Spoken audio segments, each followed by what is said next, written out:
Muy buenas tardes para todos. Bienvenidos en este jueves 17 de septiembre, 5 en punto de la tarde. Bienvenidos todos a este nuestro webinar que ya se ha vuelto una disciplina. Cada 15 días nos vemos los jueves, 5 de la tarde, por este mismo espacio, Espacio Valle Salud Académico. Los invitamos a que nos sigan en Valle Salud IPS, en Facebook. Ahí pueden encontrar las memorias de los demás webinars, también entregados por otros especialistas, como el del día de hoy.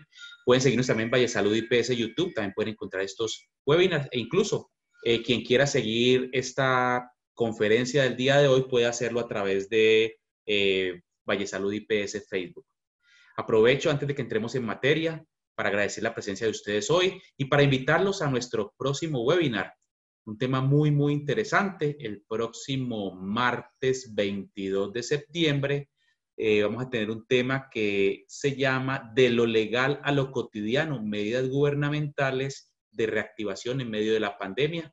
Vamos a estar compartiendo un tema de vital importancia en este momento, pues que estamos reactivando no solamente nuestros empleos, nuestro trabajo, sino la economía. Entonces, el 24 de septiembre, 5 de la tarde, va a estar con nosotros estas personas especializadas en ese tema. De lo legal a lo cotidiano, medidas gubernamentales para la reactivación en medio de la pandemia.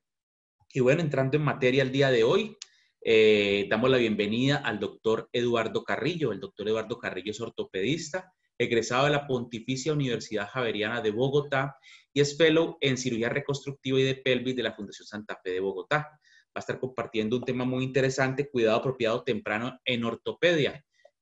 Cómo manejar al paciente críticamente comprometido con lesiones severas, agudas, traumáticas de manera temprana y adecuada en la sala de urgencias y muy seguramente siguiendo por el quirófano y en la recuperación del paciente.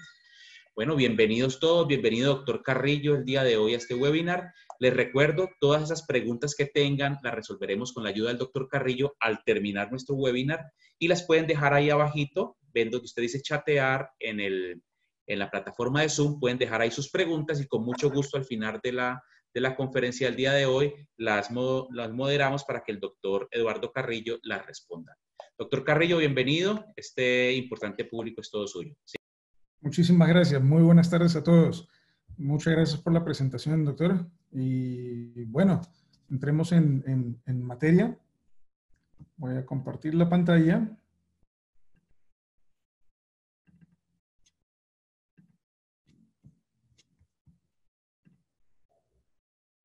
Y damos inicio.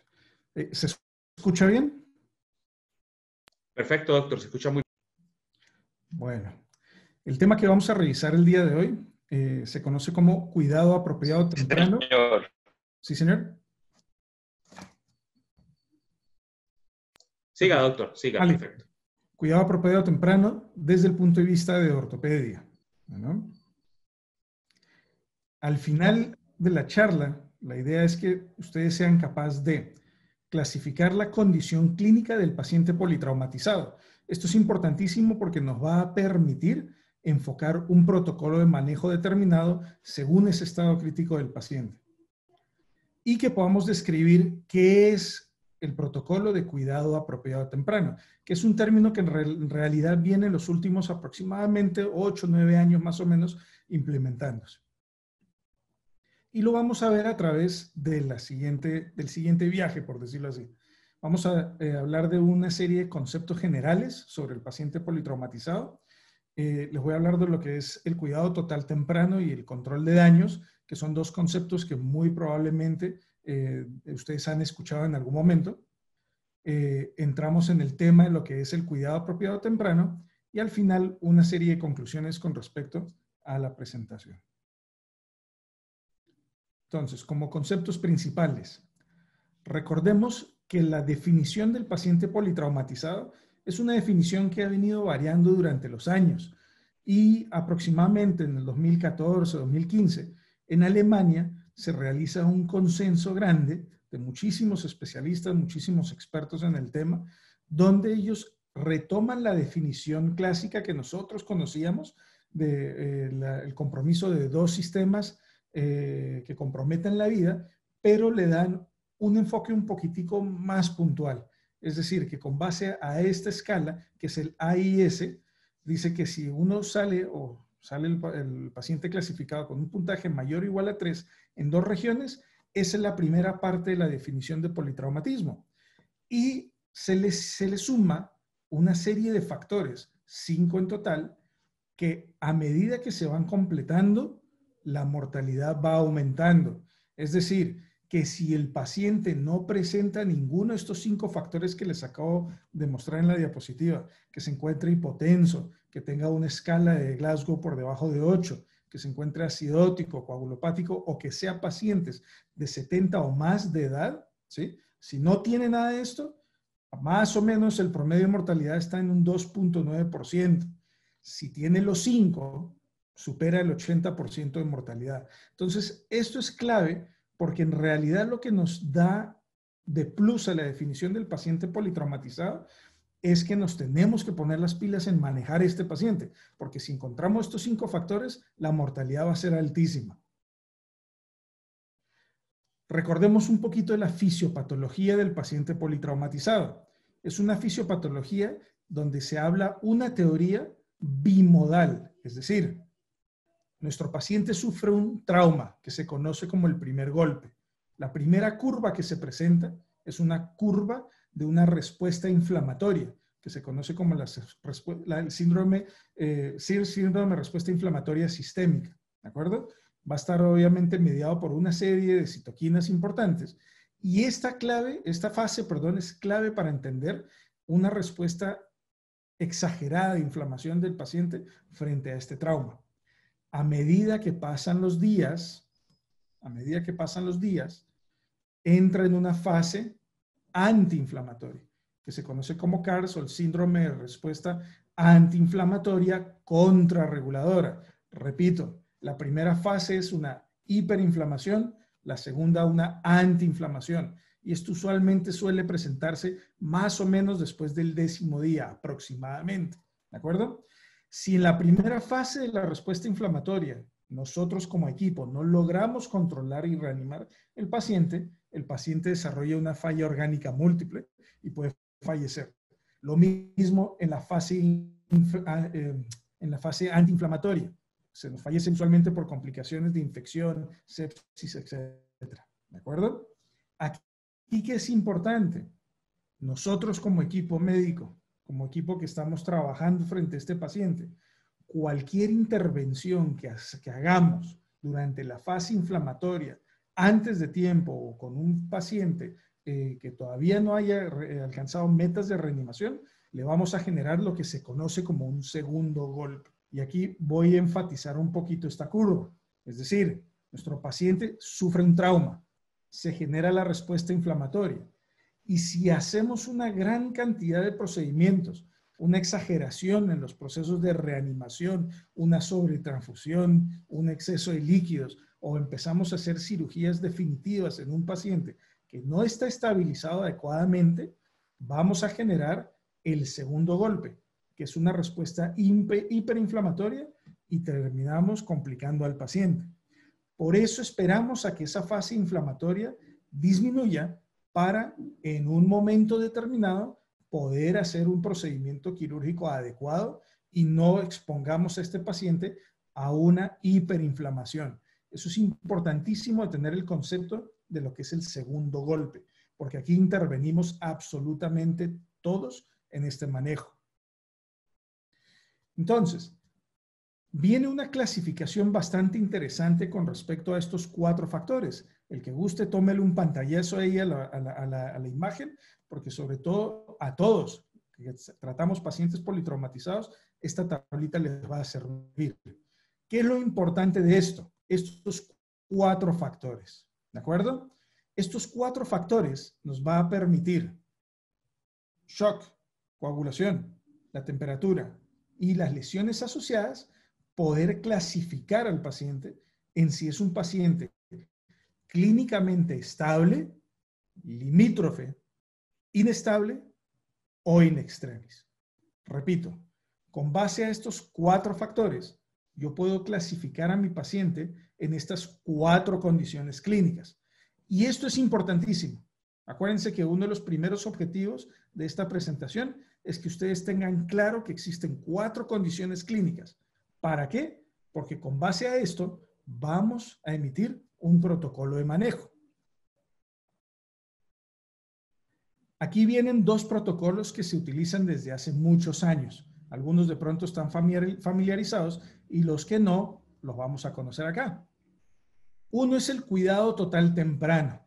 Este es un protocolo donde se busca fijar, estabilizar todas las fracturas, no importa si son 2 o 20, pero estabilizarlas en las primeras horas del manejo, en los primeros días, de 24 a 48 horas. ¿De acuerdo? Y es la estabilización definitiva. Y este es un protocolo que se hacía sobre todo en los 80s. El paciente politraumatizado, independientemente del número de fracturas o la severidad, se buscaba entrar al quirófano a realizar todas las cirugías definitivas. Y les cuento lo siguiente, eso es muy bueno. Eso es buenísimo porque el paciente se va a rehabilitar más temprano. Y aquí lo que uno busca primordialmente es esa rehabilitación temprana y evitar una serie de complicaciones ya inherentes a hospitalizaciones prolongadas. ¿Qué es lo que sucede? Que en el paciente politraumatizado, las personas que utilizaban este protocolo empezaron a observar que pacientes, sobre todo aquellos que tenían una combinación de trauma de tórax, contusiones pulmonares y fracturas diaficiarias de fémur, fallecían. En ese momento no se conocía o no se estaba muy al tanto de ese estado fisiológico del paciente y del segundo golpe.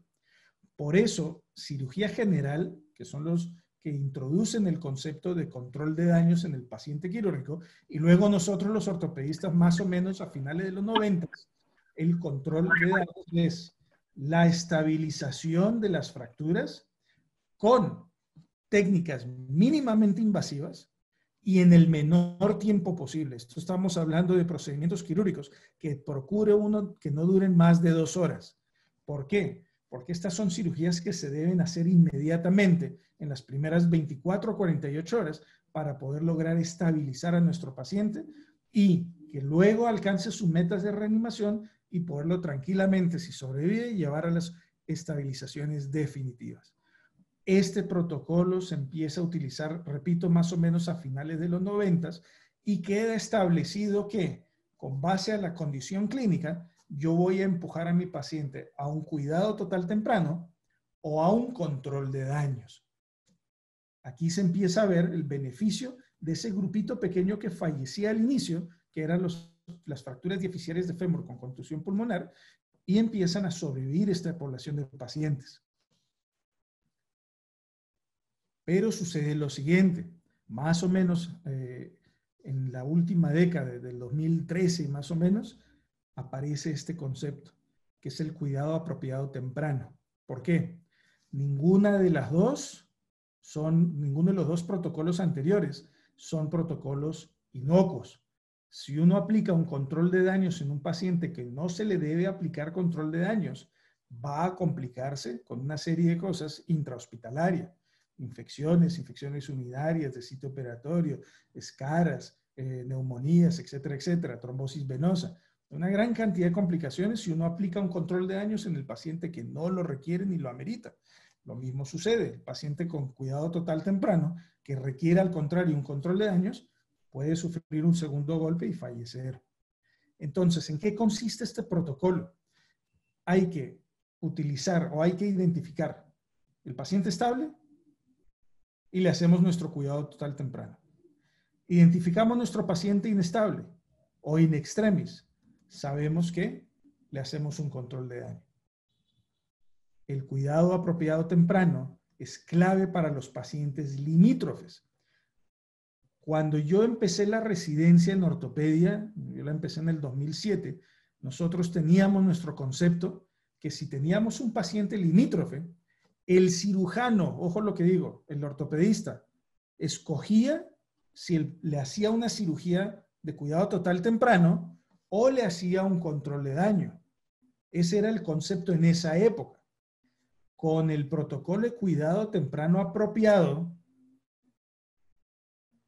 buscamos lo siguiente: manejar y estabilizar las fracturas en las primeras 36 horas, que son las más grandes o las más graves e inestables. Dentro de esas estoy hablando de las fracturas de pelvis, de acetábulo, de columna, de fémur diaficiario y fémur proximal. Es decir, esas fracturas, si mi paciente está clínicamente estable desde el punto de vista fisiológico, pase a hacer la cirugía inmediatamente. Nada de fijadores, nada de no sé qué, nada de control de daño, sino la cirugía definitiva de esos cuatro grupos de fracturas que les acabo de mencionar. ¿Listo? Entonces, existen muchos parámetros fisiológicos que se pueden evaluar. Cuando yo era residente, nosotros utilizábamos mucho la PAFI, por ejemplo, ¿sí? En nuestro hospital, si nuestra PAFI la encontrábamos en 250, cuando yo era residente, era indicación para pasar al paciente a un fijador externo. En esa época, a finales de la residencia, medio empezamos a utilizar la PAFI. Hoy en día, y Valle Salud es dentro de las poquitas instituciones que he tenido yo la oportunidad de ver la facilidad y la velocidad en conseguir un lactato, por ejemplo. Por eso les traigo estos parámetros del lactato. Si ustedes tienen un paciente limítrofe cuyo lactato está por encima de 2.5, aguante un momentico, hágale un control de daños mejor, póngale un fijador externo. Si tenemos un paciente con un lactato entre 2 y 2.5, hágale la cirugía. Y si es una cirugía que se va a prolongar, esté controlando continuamente ese lactato dentro de lo posible. Muy poquitas oportunidades hemos podido tomar un lactato intraoperatorio, cirugías que son largas, extensas. Hay cirugías incluso también de neuro, de cirugía general, que se podrían prolongar 6, 7, 8 horas. Hacer controles y si el lactato va aumentando, pare un momentico la cirugía. Y si tenemos lactatos por debajo de 2, hágale, luz verde. Termine de fijar todas las fracturas que usted pueda, porque eso va a beneficiar al paciente desde el punto de vista de rehabilitación y disminuir todas las complicaciones intrahospitalarias. Entonces les traigo aquí lo que se conoce el algoritmo de la cirugía definitiva segura. Nos llega el paciente politraumatizado, nuestro día número 1, ¿de acuerdo? Le hacemos nuestra evaluación primaria, todo el personal médico, de la salud, enfermeras, todo, ya les voy a mostrar un par de casos. E identificamos nuestro paciente, si es estable, limítrofe, inestable y in extremis. ¿Listo?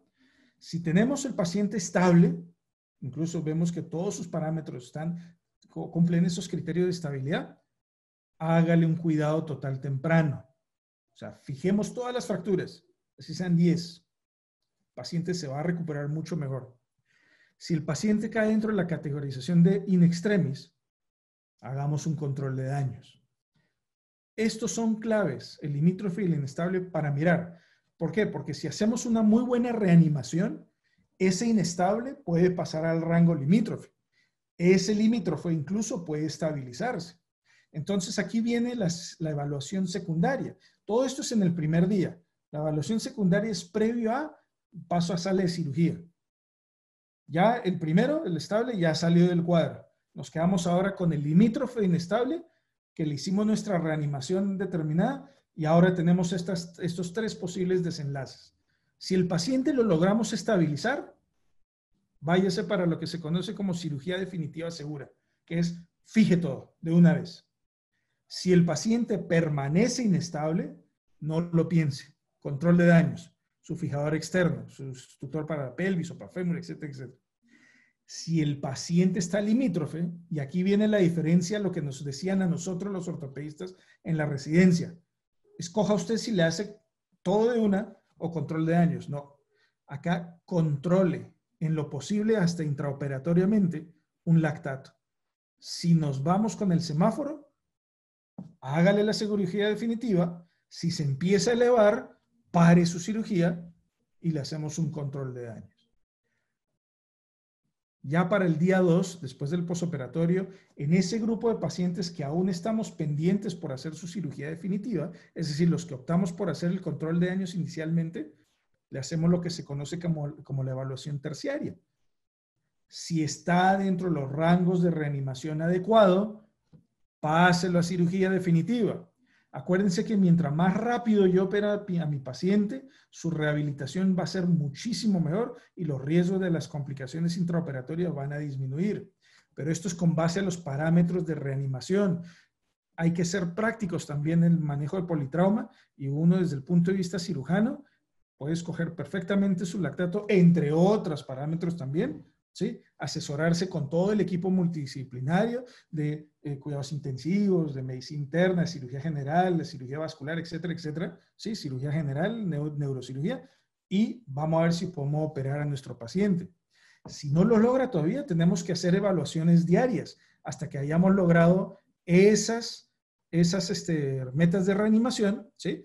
Y podamos llevar a nuestro paciente a una cirugía definitiva segura. Ese es el algoritmo que se conoce como la cirugía definitiva segura. Les voy a mostrar un par de casos como para que me puedan consolidar un poquito más estos conceptos. Este es un paciente que yo vi en mi fellowship hace 1 año y medio aproximadamente, ya casi 2, donde como tal es un paciente politraumatizado. Saqué 4 de las variables aquí de las condiciones clínicas del paciente, ¿de acuerdo? Y vemos una fractura de pelvis, donde hacia la izquierda de su pantalla ven una fractura del acetábulo y donde se impacta y se introduce prácticamente en la cabeza del fémur. Hacia la derecha, además tiene una fractura en la parte posterior de la pelvis y adelante del anillo pélvico también. Es decir, que es una fractura de pelvis y acetábulo, que son traumas de altísima energía. Además, ustedes ven que tiene una radiografía de tórax, donde ya está intubado incluso. El paciente tiene un diagnóstico, una contusión cardíaca y pulmonar. Y vemos, sí, el ojo del ortopedista usualmente se va primero a la clavícula, pero el traumatólogo obviamente tiene que tratar de mirar esto en su totalidad, ¿no? Pero uno ve las fracturas de clavículas bilaterales y ojo para mis compañeros ortopedistas, las fracturas bilaterales de clavícula son traumas de alta energía y uno tiene que sospechar un trauma de tórax, ¿de acuerdo? Eso es importantísimo con respecto a las lesiones asociadas. Tenemos estos diagnósticos de este paciente. Entonces el paciente nos llega al servicio de urgencias y aplicamos nuestros protocolos. Al paciente lo clasificamos como un paciente limítrofe. Es decir, que vamos a mirar según su condición clínica si podemos pasarlo o no a cirugía. Entonces, teníamos un lactato completamente normal, lo llevamos a cirugía, le controlamos su fractura de pelvis inicialmente con una fronda pélvica y como ven ahí está en el límite para saber si sí o no lo pasamos. Entonces, entramos con la idea de hacerle la cirugía definitiva, ¿de acuerdo? Pero como es un paciente limítrofe, ¿listo? De pronto se hipotensa. Pedimos un lactato y lo encontró intraoperatorio. Y a los 20, 30 minuticos más o menos, su enfermera fue rápido, trajo lactato de 4,5. Entonces, ¿qué hay que hacer? Pare el coche. Paremos un momentico. Dejamos hasta donde hayamos alcanzado para un segundo tiempo terminar la cirugía. Nos detuvimos haciendo este par de tornillos ahí, que nos demoramos casi 45 o 1 hora. Paramos. El paciente fue para la unidad de cuidados intensivos y más o menos 15 días después, un par de días más o menos, ¿sí? Alcanzó su meta de reanimación y terminamos nuestra osteosíntesis definitiva. ¿De acuerdo? Es decir, si este paciente lo categorizamos como inestable en el comienzo, sin duda, váyase y sin haber alcanzado metas de reanimación, váyase para un control de daños, fijador externo de una vez. Si el paciente hubiera sido estable, cirugía definitiva, pero nos cae como limítrofe. Evaluamos la situación fisiológica, va para cirugía. Según su evolución, hacemos lo que alcancemos de hacer de la osteosíntesis. ¿De acuerdo? Este es un caso que preciso por pura coincidencia, en esta semana nos llegó a nuestra red de Valle Salud. Un paciente de 40 años que no cae dentro de la categoría como tal de politrauma, sufre más bien una extremidad macerada, pero lo traigo a colación a nuestra charla porque para poder aplicar un protocolo adecuadamente, y esto quiero hacer énfasis para que todos los que me estén escuchando no se les olvide que este es un concepto clave, es el manejo multidisciplinario desde cualquier profesión. Entonces nos llegó este paciente, les cuento rápidamente incluso la historia. La médica general, yo estaba a 3 cuadras de la institución tomándome un tinto y la médica general que venía en camino a recibir a su turno me llama, doctor, me comentaron por ambulancia que va a llegar este paciente estas características. Perfecto. Llegamos allá, esperamos, llegó el paciente, todo el equipo estuvo en ese momento presente para el manejo inicial del paciente. Aquí ustedes observan cómo los médicos generales, ¿sí? La enfermera, las auxiliares están en ese momento haciendo todo lo que tienen que hacer en su evaluación primaria, ¿de acuerdo? Como no era un politraumatizado como tal, la prioridad en este momento del paciente es esa fractura abierta de su tibia. Se le toma su radiografía con este hallazgo. Estamos todos incluso pendientes, el técnico de rayos X, la función tan importante que cumple de tomar la radiografía oportunamente en el paciente que necesita que se corra. Quirófano, en menos, yo les calculo sin mentirles, en menos de 45 minutos teníamos a nuestro paciente en el quirófano.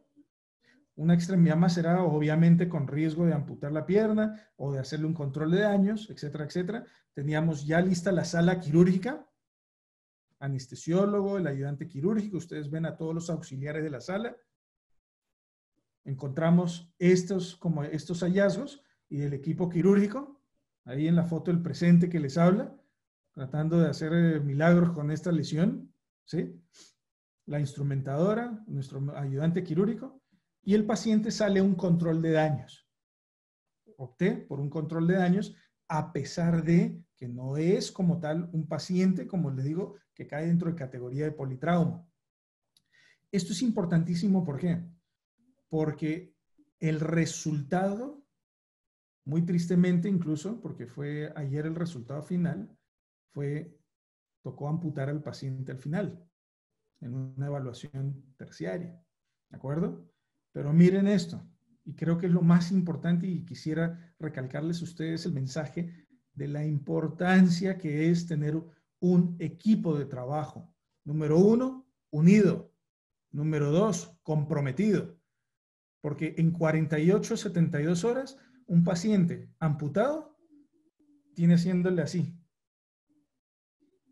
Les cuento, hasta valoración psicológica desde el primer día que se pensó que podía tener una amputación este paciente. Entonces, lo más importante de los protocolos no es ni siquiera saber cómo aplicarlos. Obvio, hay que saberlo. Pero es saber con quién me dedico yo a aplicar estos protocolos. Y es esa, entre comillas, amistad, colegaje, compañerismo, que es lo que se conoce en los artículos cuando lee uno, equipo multidisciplinario. Eso es clave. Eso no se consigue de la noche a la mañana. Eso se consigue con experiencia, eso se consigue con respeto a jerarquías y se consigue con lo más importante, mi querido público que me está escuchando, con compromiso. Con compromiso y con ponerse la camiseta con esta institución y para la institución que ustedes trabajen. Como conclusiones, si yo categorizo juiciosamente a mi paciente en estable, limítrofe, inestable, in extremis, me va a dar un manejo adecuado o me va a permitir darle un manejo adecuado según los protocolos que acabamos de mencionar. Cuidado total temprano, manejo definitivo para el estable, control de daños para el in extremis y para el inestable. Y el limítrofe le aplico mi cuidado apropiado temprano, que es simplemente la evaluación periódica del estado fisiológico del paciente para llevarlo a un procedimiento quirúrgico definitivo en el momento apropiado. Muchas gracias. Doctor Carrillo, excelente conferencia. Muchísimas gracias a usted. Muy clara, concreta y creo que aprendimos bastante el día de hoy. De nuevo, muchas gracias. Y antes de pronto de entrar en materia en cuanto a las preguntas, recuerden todos allí abajo en el chat dejar sus preguntas para resolverlas con el doctor Carrillo. También para recordarles, aprovecho, próxima semana tenemos programado el webinar que les decía hace un rato atrás. Próxima semana, jueves 24, el webinar de lo legal a lo cotidiano, estrategia en época de COVID. Vamos a tener pues una actualización al respecto. Pueden seguirnos en nuestras redes Vallesalud IPS por Facebook. Pueden seguirnos también en nuestras redes en Vallesalud IPS en YouTube, donde quedan las memorias de todos estos webinars que hemos realizado pues, con expertos en los diversos temas. Doctor Carrillo y demás público, recuerden, próximo jueves 24 de septiembre, de lo legal a lo cotidiano, medidas gubernamentales de la reactivación en medio de la pandemia, 5 de la tarde, por este mismo lugar, Vallesalud Académico. Bueno, y para entrar en materia con las preguntas en esta tarde de hoy, doctor Carrillo, Sebastián Piamba pregunta, buena tarde, doctor. En cirugía, ¿cada cuánto tiempo se debe medir el lactato para decidir si se continúa o no con la Le cirugía? recomiendan a uno cada 2 horas y son procedimientos que uno sabe de entrada va a durar 6, 8 horas, cosas así, porque estoy hablando no solamente desde el punto de vista de ortopedia, hay procedimientos a la par que uno entra a veces con el vascular o con incluso el mismo neurocirujano o el cirujano general. Entonces son procedimientos que pueden durar mucho tiempo. Recomiendan cada 2 horas estar haciendo el control. No les estoy exagerando ni nada.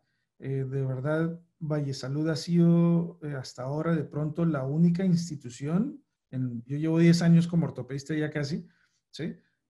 Donde uno pide lactato y llega ahí mismo. En otras instituciones, allá donde yo estaba en Bogotá, eso es demoradísimo, mientras bajan 5 pisos, hablan con fulana, sutana, mengana, pero acá el lactato he visto que se obtiene rápido y creo que es un parámetro que en nuestra clínica podemos de verdad implementar y normalizar cuando vayamos a tener este tipo de procedimientos, ¿no? Entonces, para contestar puntualmente a la pregunta, recomiendan cada 2 horas como control intraoperatorio.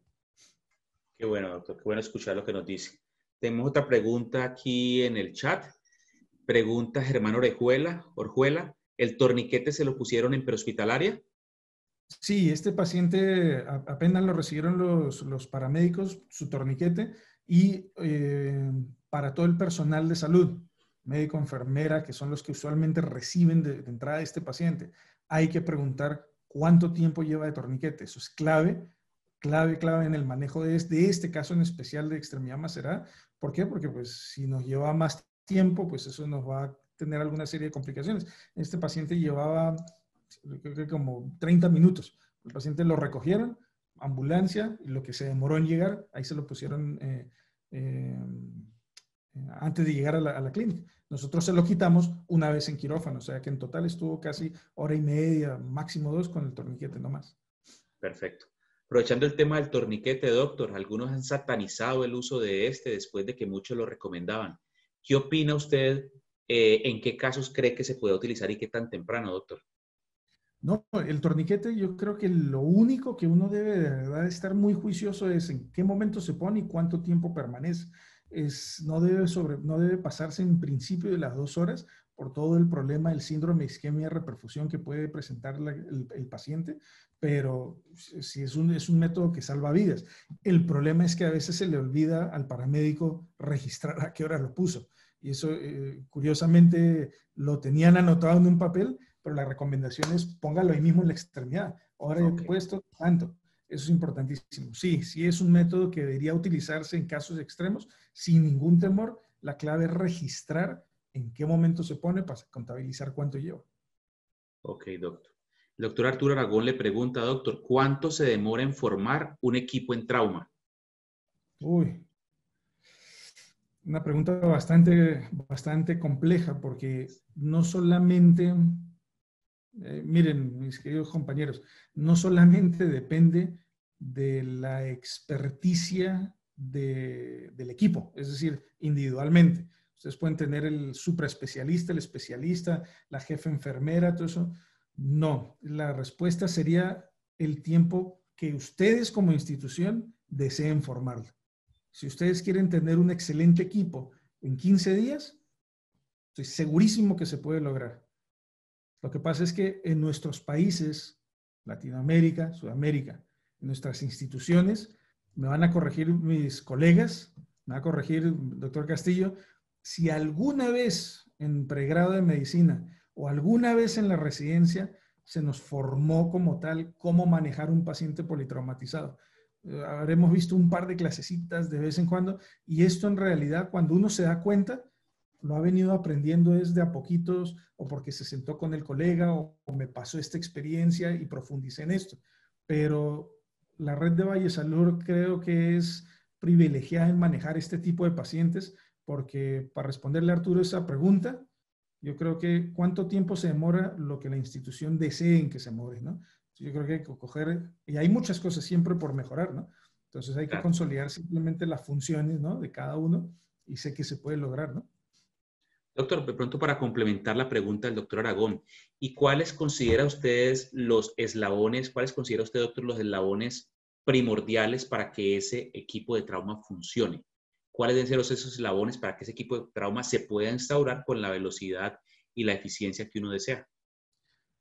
No quiero de pronto entrar ¿cómo se llama? En conceptos filosóficos, por decirlo así.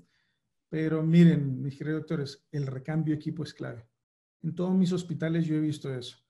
Por ejemplo, cuando yo estaba en Bogotá, en el hospital de Medri, no había pasado ni 2, 3 semanas, 2, 3 meses, por ejemplo, cuando teníamos un auxiliar en salas de cirugía, ya estaba cogiendo el tiro a cómo se hacía nosotros y de pronto el auxiliar se aburría y se iba. Entonces era otra persona nueva y habían de los errores más simples, ¿no? Que uno pensaría que son cosas tan obvias, pero no, para la persona que recién empieza hay muchos factores alrededor que pueden interferir en un excelente manejo protocolizado, ¿sí? Yo pienso que todas las instituciones tienen y tenemos protocolos, y no solamente de quedar plasmado en papel. Uno de los ejercicios que, por ejemplo, hacen algunas instituciones ¿cómo se llama? En Estados Unidos, cosas así, son incluso simulacros, pero simulacros constantes de actividades, de mire, llegó este paciente, simplemente simulacro, ¿no? Para que cada uno sepa cuál es su rol y cuál es su función.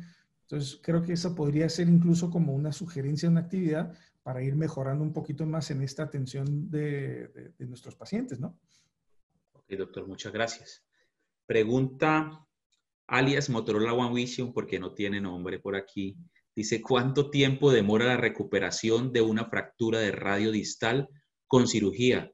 Llevo 6 meses en rehabilitación y aún no recupero mi movilidad, dice Motorola One Vision. Ya, ¿cuánto tiempo demora la recuperación? Eso Sí, es, bueno, eso es muy dependiente también del paciente, ¿no? Para contestar esa pregunta un poquito más puntual, no todos los pacientes con la misma fractura evolucionan de la misma manera, ¿no? Hay muchos factores, ¿no? Si, por ejemplo, la persona inicia una rehabilitación temprana, es decir, inmediatamente es operado, el desenlace probablemente es diferente a si se demora 1 o 2 meses, dependiendo del tipo de rehabilitación, dependiendo del tipo de fractura, ¿no?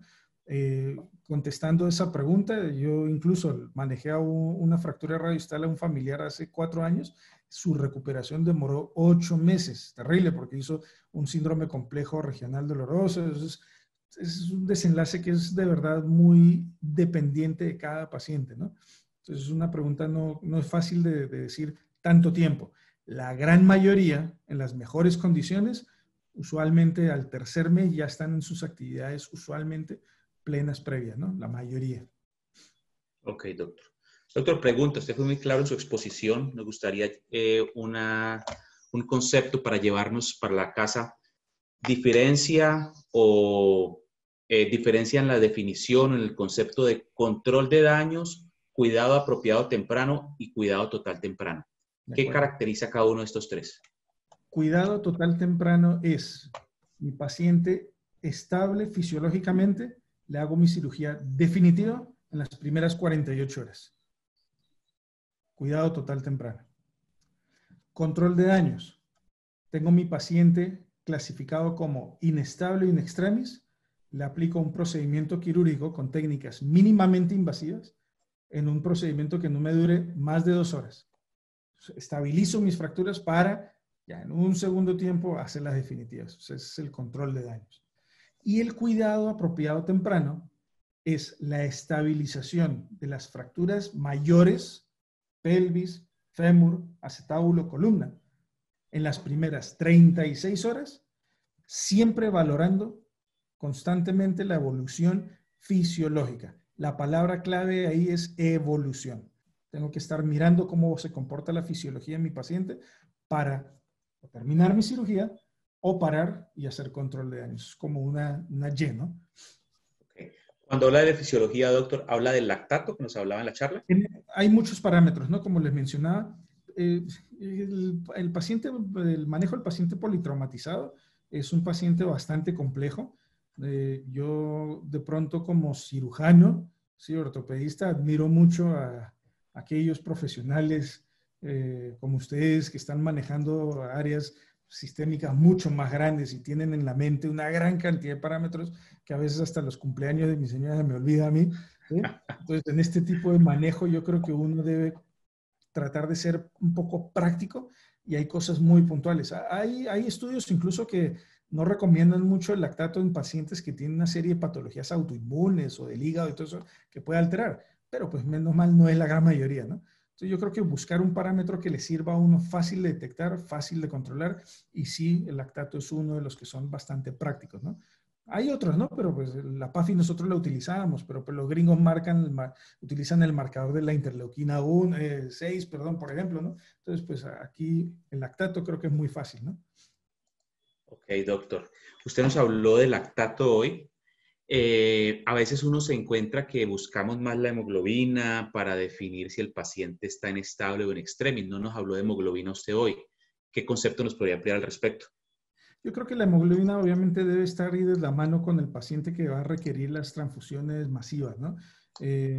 Probablemente es un tema obvio, mucho más extenso, pero creo que con respecto a la hemoglobina y el protocolo del manejo de las transfusiones masivas, eso es un manejo, uno, totalmente claro, que vaya de la mano tanto como con un anestesiólogo o un intensivista, por ejemplo, que está mucho más entrenado en esa parte para saber qué tanto se maneja líquidos y todo eso, pero creo que va desenfocado más que todo es al paciente que nos llega en un shock hemorrágico, ¿no? Clave, ¿no? Porque yo también me entrené ¿cómo se llama? En el pregrado con 2 venas, bolo, pero sabemos pues que esa hemodilución también trae una serie, perjudica mucho al paciente, ¿no? Porque pues la solución sanguínea tampoco le lleva oxígeno, ¿no? A los tejidos.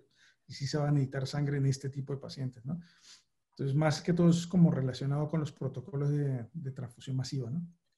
Ok, doctor. Me llevo 3 conceptos interesantes, doctor, para la casa y me gustaría saber si aparte de esos 3 quiere usted recalcarnos algunos más. Primero, pacientes politraumatizados con 2 o más regiones con una IS de 3 o más, para que lo calculemos desde la unidad de urgencias, lo sigamos en hospitalización, cirugía, UCI. Segundo, los conceptos que nos acaba de dar de cirugía de control de daños, control apropiado temprano y control total temprano. Y tercero, el lactato intraoperatorio o incluso desde urgencias para tomar decisiones. ¿Quería de pronto resaltar algún concepto adicional para irnos despidiendo, doctor? Claro que sí. Para que todo eso funcione, el manejo de verdad sincero multidisciplinario. Todos tenemos que estar en comunicación con todos, sobre todo frente al politraumatizado, que sin duda va en algún momento a pasar por todas las especialidades, ¿no? Entonces yo creo que eso es clave, tener una consolidación fuerte de ese lazo entre especialistas, ¿no? Y no solo especialistas, porque francamente hasta desde el técnico de radiología al auxiliar de enfermería y a la enfermera es clave en el manejo oportuno de este paciente, ¿no? Perfecto, doctor. De nuevo, muchísimas gracias, doctor. Excelente conferencia, conceptos supremamente claros. Para todos los que nos acompañan la tarde de hoy, muchas gracias por asistir. Nos seguimos viendo entonces los jueves. Recuerden nuestra próxima cita dentro de 8 días, jueves 24 de septiembre, 5 de la tarde, Valle Salud Académico. De lo cotidiano, se me olvidó el nombre. ¿Cómo es que era, Juan Camilo? De lo cotidiano a lo real en la pandemia del coronavirus. Vamos a tener información clara respecto pues a cómo afrontar esta recuperación económica. De lo legal a lo cotidiano, de lo legal a lo cotidiano, medidas gubernamentales en reactivación en medio de la pandemia, jueves 24 de septiembre, 5 de la tarde. Y nos seguimos viendo entonces cada 15 días. Muchísimas gracias por estar aquí, doctor Carrillo. De nuevo, muchísimas gracias por sus diferentes conceptos y hasta una próxima oportunidad. A ustedes muchas gracias por la invitación y muchas gracias a todo el auditorio. Muy amable. Tengan buen día.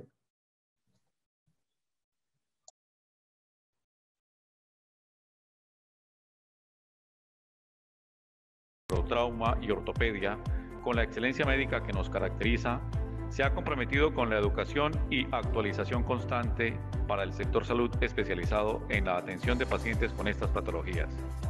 Vallesalud Académico, con diferentes proyectos educativos, como el Simposio Internacional de Neurotrauma y Neurointensivo, que este año lleva a su cuarta versión, el Seminario de Enfermería en Cuidado Neurocrítico y el Seminario Taller en Atención Prehospitalaria y Medicina Táctica, han contado con gran asistencia. Además, contamos con un convenio docente asistencial con la Pontificia Universidad Javeriana Cali para la rotación de estudiantes de medicina de último año y residentes de la especialidad de medicina de emergencias. Por otro lado, en una alianza con Meditec, en nuestras IPS, hemos tenido la oportunidad de contar con estudiantes rotantes de Colombia y de otros países como Argentina, Ecuador, Venezuela, Reino Unido, España, entre otros. Finalmente, en este 2020, nos adaptamos a las nuevas circunstancias y creamos nuevos espacios como los webinars en temas como telemedicina, neurotrauma, centros de trauma, entre otros. La Red Vallesalud le apuesta a estar al día con los avances académicos en la atención del paciente con trauma y en la construcción del conocimiento a través del método científico, centrados en la patología de origen traumático. Excelencia médica con calidez humana.